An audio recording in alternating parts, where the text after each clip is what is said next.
The 1970s were a wild time for American muscle cars, but as emissions regulations tightened and insurance costs soared, the golden era of high-horsepower beasts was fading fast. Yet one man, Don Yenko, refused to go down without a fight. He had already built legendary machines like the Yenko Camaro and Yenko Nova, but his next creation would be different. Enter the Yenko Stinger Vega, a turbocharged menace that the EPA absolutely hated. The Stinger Vega was Yenko's answer to a new era of performance. It had power, it had attitude, and it was a middle finger to government regulations. But the car's battle with the EPA made it one of the rarest and most controversial Yenko builds ever. Let's dive into the story of the Turbo Vega that defied the odds. Background: the Chevy Vega. In 1970, Chevrolet introduced the Vega, a small, lightweight economy car designed to compete with imports like the Ford Pinto, Volkswagen Beetle, and Datsun 510. It had modern styling, decent fuel economy, and on paper seemed like a promising entry-level Chevy. But there was one big problem. It was seriously underpowered. The Vega's stock inline-4 engine was notorious for overheating, burning oil, and ultimately failing prematurely. While the car's lightweight design made it a decent handling platform, it desperately needed more muscle under the hood. And that's where Don Yenko saw an opportunity. Don Yenko was already a legend in the performance world.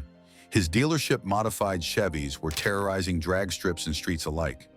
When he looked at the Vega, he saw more than just an economy car.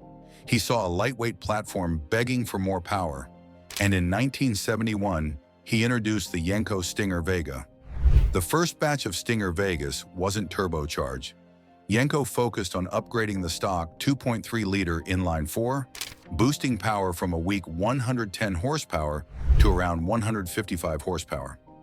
He achieved this through a combination of high-performance cams, carburetor tuning, and free-flowing exhausts. It wasn't a massive leap, but it made the car feel alive. Turbo power, a game-changer. By 1972, Yenko wanted even more power, and that's when he turned to turbocharging. Partnering with Stuart Warner, he equipped the Vega with a turbocharger setup that boosted horsepower to around 210 horsepower, which was insane for a lightweight subcompact car of the time. This transformed the Vega into an absolute rocket. It could easily outrun V8-powered muscle cars while maintaining nimble handling. This was a game-changer, proving that forced induction could make small engines just as potent as their gas-guzzling counterparts. The EPA clash. But not everyone was happy with the Yenko Turbo Vega. The Environmental Protection Agency, EPA, had introduced stricter emissions regulations, and Yenko's turbocharged setup wasn't exactly compliant. Despite its incredible performance, the Turbo Vega ran afoul of emissions tests, and the government quickly put pressure on Yenko to discontinue production. It didn't help that turbo technology was still relatively new, making it difficult to meet emission standards without significant research and development. Why the Turbo Vega failed? Unfortunately, the Yenko Stinger Vega's downfall wasn't just due to government interference. The Chevy Vega itself had serious reliability issues. The aluminum block engine was prone to overheating, and rust was a massive problem.